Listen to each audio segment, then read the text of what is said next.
carta aberta aos sócios vascaínos, aos torcedores e à sociedade brasileira. Nosso país está cada dia mais cheio de ódio, pobre e fragilizado em sua soberania. É nesse contexto que nossa torcida está dividida como nunca. A dificuldade que a centenária instituição Clube de Regatas Vasco da Gama passa faz parte de um problema mais amplo. Enfrentamos uma causa maior do que nós mesmos, no futebol do país e em toda a nossa sociedade. Estamos vivendo numa era de narrativas criadas dentro de uma lógica global mercantilista, com o objetivo de atirar todos contra todos. Com a sociedade dividida, é mais fácil tomar o que é do povo, perdendo a fé na força do coletivo. Começamos a achar que é melhor tudo ter um dono e que outras pessoas tomem as decisões em nosso lugar. E a venda do futebol do Vasco acaba sendo reflexo desse modo de pensar. Porém, isso contraria completamente a nossa história de glórias, lutas e vitórias. Certa vez, vascaínos remaram contra e enfrentaram um modo de pensar dominante na sociedade brasileira. Quando seus valores foram colocados à prova, emitiram sua famosa resposta histórica. Escolheram o rebaixamento de liga ao invés de discriminar operários pobres e negros. Fomos forjados com base em um princípio: a dignidade das pessoas é mais importante que campeonatos de futebol. A partir disso, o Vasco se tornou o primeiro e verdadeiro time do povo, e isso incomodou os poderosos e seus interesses.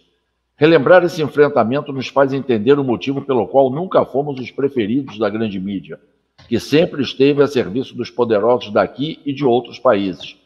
Esse ano, nossa torcida foi bombardeada pela propaganda a favor da venda do nosso futebol, divulgando-a como única solução, certa e garantida. Espalharam amplamente a promessa de um dos donos da 777 Partners, fundo de capital norte-americano, sediado em Miami, que está prestes a nos comprar. Abre aspas. Essa vai ser a última vez na história que o Vasco vai jogar contra o Flamengo com uma desvantagem no orçamento. Fecha aspas. A empolgação inicial de muitos vascaínos foi grande, não sem motivo.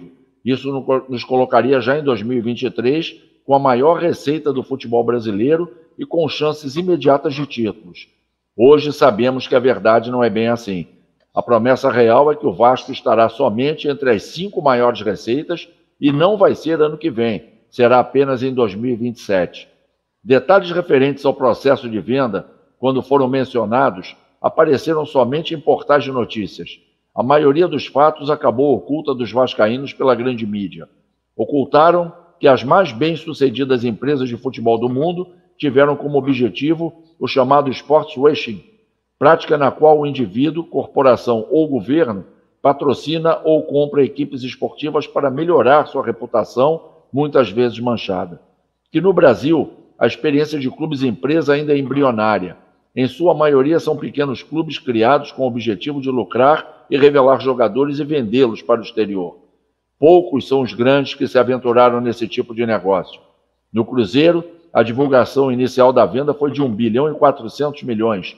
400 milhões mais 1 bilhão em dívidas, por 90% das ações.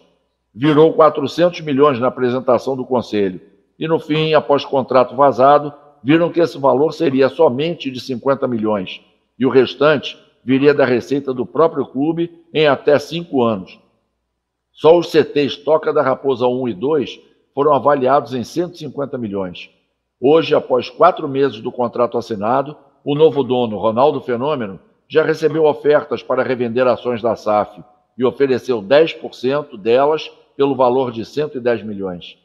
Ocultaram que o mandato da atual gestão que negocia a venda do futebol do Clube de Regatas Vasco da Gama ainda está sob júdice e que, ao negociar nosso futebol, a diretoria abriu mão da missão estabelecida por eles mesmos no documento, abre aspas, declaração de compromissos, fecha aspas, divulgado durante a campanha que era, abre aspas novamente, elevar através de conquistas desportivas nos territórios nacional e internacional as cores e os valores vascaínos, em especial no futebol, sendo de forma incondicional o representante máximo na defesa da diversidade na sociedade brasileira, em consonância com a resposta histórica, carta que consideramos o nosso batismo, fecha aspas. Ocultaram que durante a votação online da Assembleia Geral Extraordinária que decidiu sobre a inclusão da SAF no Estatuto do Clube, grande parte dos sócios, aproximadamente 6 mil, foram impedidos de votar. Ocorreram também várias ilegalidades, como a votação de 2 sócios já falecidos. Tivemos ainda ao final desse mesmo dia uma entrevista dada pelo presidente do Vasco, no qual ele afirmou, abre aspas, então, esse modelo se exauriu, se referindo ao clube associativo. Não existe mais esse modelo. O Vasco não tem saída se persistir nesse modelo. Infelizmente, a gente não construiu um Vasco para esse modelo. A gente destruiu o Vasco para esse modelo. É diferente. Fecha aspas. Ocultaram a pequenos pertais da empresa 777 Partners em gerir negócios de futebol e sua incompetência logo no primeiro ano da primeira experiência, o Genoa da Itália. O clube italiano acabou rebaixado após ter permanecido 15 anos seguidos na Série A, um campeonato onde apenas 3 equipes caem. Fora do futebol, a fama da empresa entre funcionários e ex-funcionários não é das melhores. Ela possui contra si denúncias de negociatas, nepotismo, falta de meritocracia nas decisões e o principal, atraso de pagamentos e até calote nos salários. Ocultaram que o empréstimo tomado junto à empresa 777 Partners no início do ano e que tinha como objetivo viabilizar as finanças do clube até o fim de 2022, segundo a própria gestão atual, acabou em apenas 3 meses. Ocultaram que existem outras soluções propostas por sócios e grupos de vascaínos que não vão acarretar na perda do controle acionário do Vasco sobre o seu futebol. Eventos como o acesso para a primeira divisão, a grande verba gerada pela criação da Libra ou a venda de jogadores podem desafogar as finanças no curto prazo, sem a necessidade de perder o futebol do clube. A assinatura do contrato de venda é para sempre e não tem volta. Ocultaram que no parecer da comissão especial, apesar de recomendar a venda, existem pontos de risco para a associação que estão sendo ignorados pela atual gestão. Nos pareceres elaborados pelos beneméritos Luiz Manuel Fernandes e Alexandre Bittencourt, são apontados riscos maiores ainda, como o conflito de interesses entre objetivos do clube e do comprador. Não há garantia da manutenção de investimentos nem opções de saída após 2026. Não há proteção contra revendas rápidas. O Vasco pode virar barriga de aluguel de clubes europeus.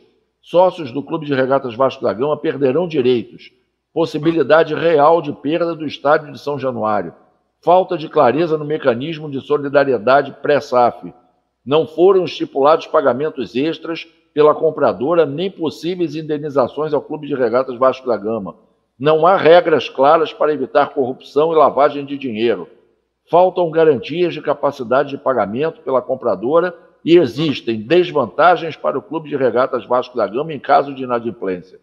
Por fim, ocultaram que o contrato ainda permanece oculto dos sócios, que votarão com base apenas em relatos da atual gestão.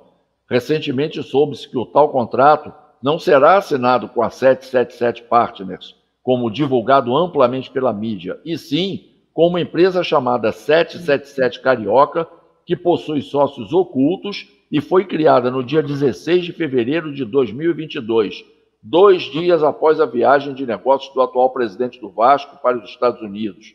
Essa empresa foi aberta no estado de Delaware, o maior paraíso fiscal dos Estados Unidos, que possui mais empresas que habitantes, famoso por incentivos fiscais e também pelas empresas de fachada para lavagem de dinheiro. Fica o nosso apelo aos sócios do Clube de Regatas Vasco da Gama. Não deixem a mais bela história do futebol mundial acabar. Vocês são os maiores responsáveis por termos o Vasco até hoje.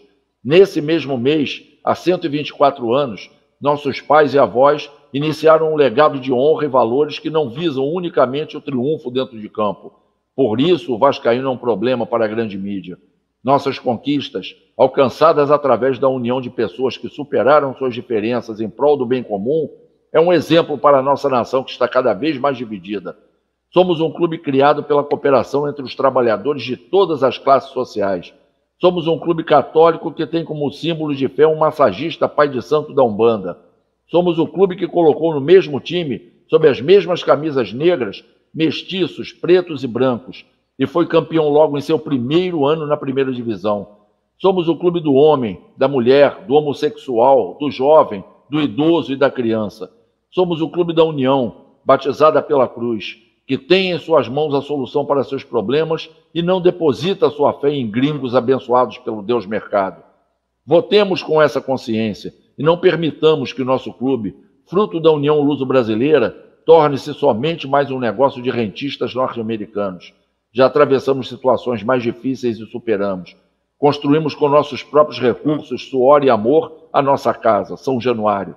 O templo dos operários excluídos, o berço do salário mínimo e da CLT, que poderá em breve estar nas mãos de quem nada produz, de uma empresa que vive de especulações e apostas, e que agora quer jogar com a nossa maior paixão, o Clube de Regatas Vasco da Gama. E como diz a letra, eu vou torcer, aqui eu ergui meu templo para vencer. Eu já lutei por negros e operários, te enfrentei, venci, fiz São Januário, camisas negras que guardo na memória, glória, lutas, vitórias, esta é minha história. Que honra ser, saiba, eu sou vascaíno, muito prazer, jamais terás a cruz, este é meu batismo, eu tive que lutar contra o teu racismo. Veja como é grande meu sentimento, e por amor ergui este monumento.